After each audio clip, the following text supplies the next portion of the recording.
guys, thanks for checking out the My Career Path podcast. This is going to be on the podcast channel as well as on YouTube. And if you're listening to this the day that it's released, just wait one more week. I'm having a bunch of YouTube videos that I'm working on that are actually going to be uploaded.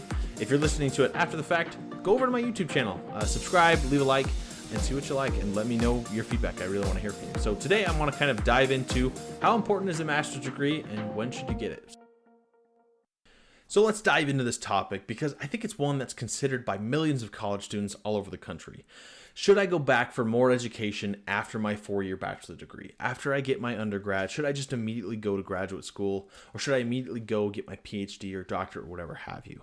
And I know this was something that I heavily considered when I was graduating from college. Should I just immediately pursue an MBA, which is a Master's of Business Administration, or should I maybe get some work experience and then go back later? So I really wanted to dive into this topic. I was doing some research on some different sites to see how to make the most informed decision and hopefully help you decide if you are kind of in that same boat. So let's kind of jump into that first topic. So to start things off, let's go over the main difference between the two, between a bachelor's degree and a master's degree. And for a lot of this, I'm going to be comparing it to a master's degree as far as an MBA, because that's what I was really considering and what I was really focused on. But I think a lot of it can also be applied to a PhD program or a doctorate program or any kind of upper education certificate that you might be considering for your life. Here's a little diagram from the Franklin University that goes over the differences between the two. And so if you're listening on audio, just kind of head over to the link in the description. Hopefully check that out. But the main difference that I want you guys to keep in mind is that usually the average time to complete a master's degree is given right here between 2 to 5 years. It's already after you've completed the 4-year bachelor degree. So it's not saying, hey, to get a master's degree from nothing. It's basically saying if you've already got your bachelor's degree and your undergrad degree, then it'll be another 2 to 5 years to complete. As well as looking at kind of the coursework, where the master's degree is usually between 45 and 50 credits. A bachelor's degree is usually around 120 credits. Now, that might seem like the master's degree would be easier. However, the master's degree is usually a lot more specialized, a lot more focused in a particular topic, which can usually mean heavier workload, a little bit more application into what you're actually doing. So just keep that in mind when you're looking at this diagram, kind of comparing the two. Bachelor's degree is usually when you're going through the 4 years of college, that's what you're going to end up with. Usually it's also called an undergrad degree, whereas a master's degree is a graduate degree or a graduate program that you can kind of look at down the road. And also keep in mind that for those 120 credits that you need for your bachelor's degree, typically some of those come from your generals, as I always call them, or your prerequisite classes, kind of the basic English, math, history, those classes that you kind of have to take just to fill out your degree. Anthropology. Anyone else have to take anthropology in order to fill out their generals? Good times, good times. Anyways, the big differences come in the amount of time it takes to actually complete all the prerequisites for your program and what type of degree you're actually pursuing. So let's kind of jump into how can you decide whether or not you should pursue a master's degree immediately upon receiving your bachelor's degree. So here's an article from NerdWallet from July of 2023, just this last year. Typically, higher education will mean a higher wage. Businesses and companies are willing to pay more for those who will take the time to invest in themselves, which is something that I talk about frequently on this channel. And having a certificate or degree from an accredited university or program definitely gives you a leg up, especially when applying on a resume. People see, oh, they have a master's degree. They're definitely able to commit to a course, commit to a program, and see it out to completion. So according to the U.S. Bureau of Labor Statistics, workers with a master's degree earned an average of $81,848, while bachelor's degree holders only earned $69,368. $10,000 difference. On top of that, master's degree holders are much more likely to be employed compared to bachelor's degree holders. So here's another stat from the Bureau of Labor Statistics. Master's degree holders only had a 2.6 unemployment rate compared to a 3.5% of a bachelor's degree. So with those two stats, it should seem like a no-brainer, right? Getting a master's degree means more money, more stability, which is something that everybody needs, right? Well, there's a couple more things to consider. One of the first things to consider when looking at a master's degree program is whether or not you can afford it. Getting higher education on someone else's dime has become commonplace in our society, honestly. Take out as much as you need so that you can make more money eventually and pay it back. And I would probably challenge you to think about your future situations. There are still many people still paying off their student loans or waiting for the government to kind of forgive some of those. Whether or not that'll ever happen, we'll never know. But paying for education has become increasingly difficult as more and more money is borrowed in order to pay for it. So according to Yahoo Finance, college tuition has increased for public schools from $11,840 a year in 1982 to $30,031, a $19,000 difference in 2022, which means for a 4-year bachelor's degree, it could cost about $120,000 for 4 years of college. And on an average salary of about $69,000, and to take out all the other expenses that come out of your paycheck, it's going to be several years before you're able to pay that off. And so I would probably challenge you to start working off to pay off the first debts and then look at way of cash flowing or figuring out how you can better afford to go back for a master's degree before you double down on getting more loans and getting more into debt in order to get your higher education. Another important factor is figuring out what you actually want to pursue down the road. And I know from my own experience that choosing a bachelor's degree is really tough. Sometimes we just happen to fall into the right category, or we just kind of graduate just to get our degree. Not that I would fall into that category. I knew exactly what I was doing. So getting some work experience can actually help us figure out what we like and what we don't like about work. Kind of like dating in that sense, where you figure out what you do like, but probably more important, you figure out what you don't like. And so after getting a little bit more work experience after your bachelor's degree, you may be able to more clearly see what you want to pursue. Maybe business administration isn't exactly all it's cut out to be. So you might want to pursue maybe nursing or maybe a different career altogether. And so maybe waiting a few years and getting a little bit more work experience can actually help you figure out exactly what you want to pursue. And that way you don't kind of just spend all the money on a degree that you might not end up liking or using anyway.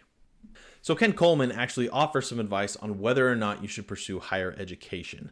And Ken Coleman is someone who I highly respect. I highly encourage anyone to go look up videos about him. He's excellent career coach and just gives great advice. So he gives 2 questions for anyone getting a higher degree, certificate, or what have you. Is it the only way for you to do what you want to do? And is it the best way for you to do what you want to do?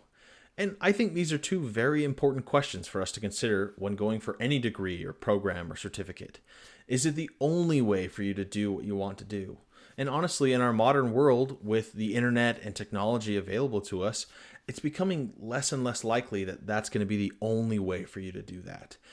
Because there's entire libraries and courses and books on the internet that you can go and research for free. For example, I'm learning how to do video editing so I can do a YouTube channel and so I can produce content in that way. I don't have a bachelor's degree or anything in that. I've never done it before in my life, but I'm able to look up videos on YouTube. I'm able to Google search. I'm able to find answers so easily and then apply them to what I'm doing. And so is it the only way? Maybe, maybe not. It kind of depends on what kind of career you're pursuing. If you're going after more of a lawyer, doctor, those people need to have their degrees in order to have a licensed practice and whatnot. And so for those, absolutely, it would make sense to get it right after you get your bachelor's degree. The second question, is it the best way? And kind of going back to what I said before, if you're going for those kind of higher professions like lawyer, doctor, accountant, you would need to have those kind of accreditations in order to actually practice what you're learning about. In order to be an actual lawyer or a doctor, you'd have to have the corresponding degrees. Is it the best way? And some of the times, no. For me personally, an MBA might help me in the career. It might help me land a job down the road. It might help me get a higher wage and maybe change careers, bounce around to different things and open doors to me. And that's all fine and dandy. But also gathering work experience and getting to know the right people can do the same thing. So it's kind of, which one do you want to pursue? Do you want to continue to go down the college and go for more education on a higher level, get your degree, or do you want to kind of gain work experience? And I believe that you could do either. It's just important for you to know why you're doing that. Just jumping in here real quick to share a website I've used and will continue to use to improve myself and my career. Skillshare is an online learning community with over 20,000 classes to choose from. Whatever you're passionate about, you can find an amazing class on Skillshare to hone your practice. Skillshare has what you need. Learning is so critical for our lives and is a lifelong journey. Even when we finish school, we should keep on learning and keep working to improve ourselves. So you can try Skillshare absolutely free for 1 month. Go to Skillshare.com and sign up and use the code MyCareerPathFree. That's all lowercase, no spaces, to start your first month at no charge. And when you do decide to keep on taking those classes, use the code MyCareerPath30, that's MyCareerPath30, to get 30% off your first year on Skillshare. Keep learning and keep going. Now let's get back to the show. And another interesting topic that Ken Coleman actually mentions in several of the videos that I watched in doing the research is sometimes we spend too much time learning and not enough time doing. We need to do more application rather than just regurgitation. And what I mean by that is a lot of the times for the tests that we're given in school, growing up and whatnot, we just have to memorize the answers, put them on the piece of paper, and then get prepared for the next test. So it's kind of in there, we put them down on the test, and then they're kind of out the next day. And actually spending more time doing application, more critical thinking, more projects. And for me, I know that I learned a lot more when I was able to kind of have free roam and apply concepts into different projects, but be able to do that. One example that I did have was for one of my classes, we had to do an Excel spreadsheet. We were learning how to do Excel and formulas and all that. And we were given free reign. We just had to meet a certain number of requirements. We had to use a certain number of formulas. We had to be able to pull an image from somewhere. And we had to do something that we had to learn on our own that we didn't learn in class. And for me, I'm a bit of a gamer and I love video games. And so what I did is I basically listed out all of the characters from Super Smash Bros. Melee and the percent damage that each of their attacks did.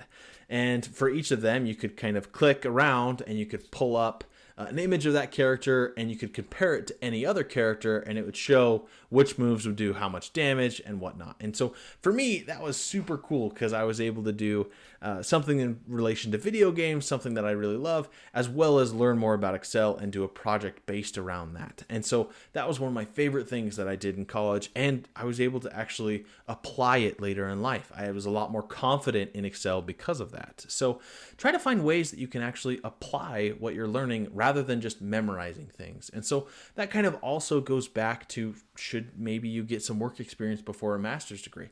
And ultimately the question's up to you, but for me, I know it's been really helpful to kind of get into the workforce, see how things work, kind of figure things out on my own a little bit, and help me understand what I want to go into in the future.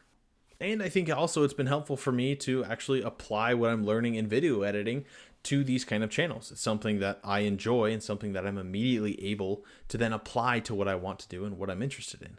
So that's just some things to keep in mind as you're thinking about, should I go back for higher education after my undergrad? And I think far too often we kind of fall into the trap of going to school and getting our graduate degree because that's all we've ever known. If you're anything like me, I started going to school when I was 5 years old, and ever since then I've been pretty much in school all my life.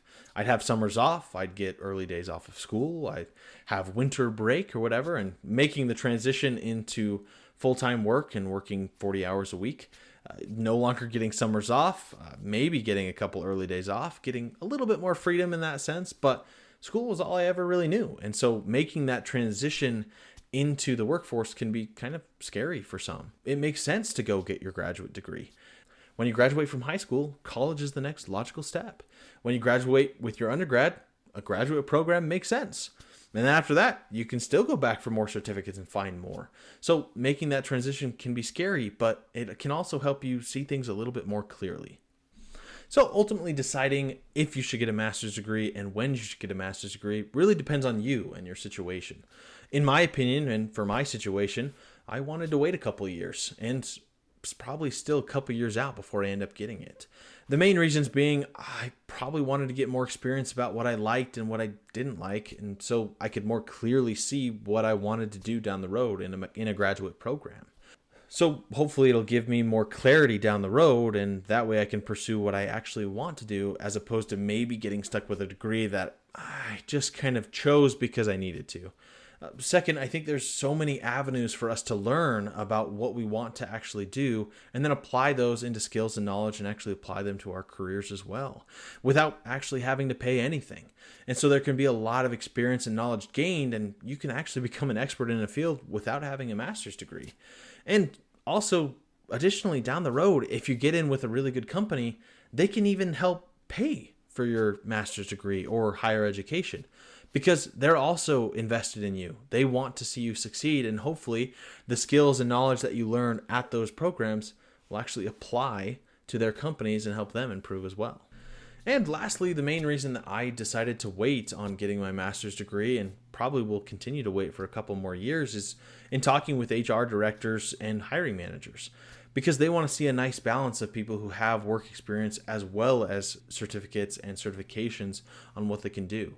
If it's someone who's got purely just certificates and programs but has no real work experience, it might be a toss-up between them and someone who's worked in the field for 5 years as well as has an undergrad degree. So just deciding on what you want to do was entirely up to you. Hopefully something in this episode has helped you make a decision, or maybe helped you kind of think about it a little bit more. And like I said before, ultimately it's entirely up to you on what you want to do, if you should get it right out of college, or you should wait a couple of years to do it down the road. This by no way means that I'm entirely correct and that my situation is the one that you guys should follow, but make sure that you just know why you're going back. Is it the only way that you can do what you want to do? And is it the best way for you to do what you want to do? Of course, you're welcome to disagree with me, and let me know your thoughts down below or by sending me an email. Head over to my website, mycareerpathpodcast.com, and check out my other podcast episodes. I have a lot of them that are going to be going up on YouTube in the future, as well as a lot of them that probably will never make it unless I remake the episode. So I want to know your thoughts. If there's any careers that you guys are interested in, that you guys want to have someone on the show that I can talk to them about their path, what decisions they made, let me know down below. I'd love to get someone on the show to talk about it. And until next time, catch you guys later.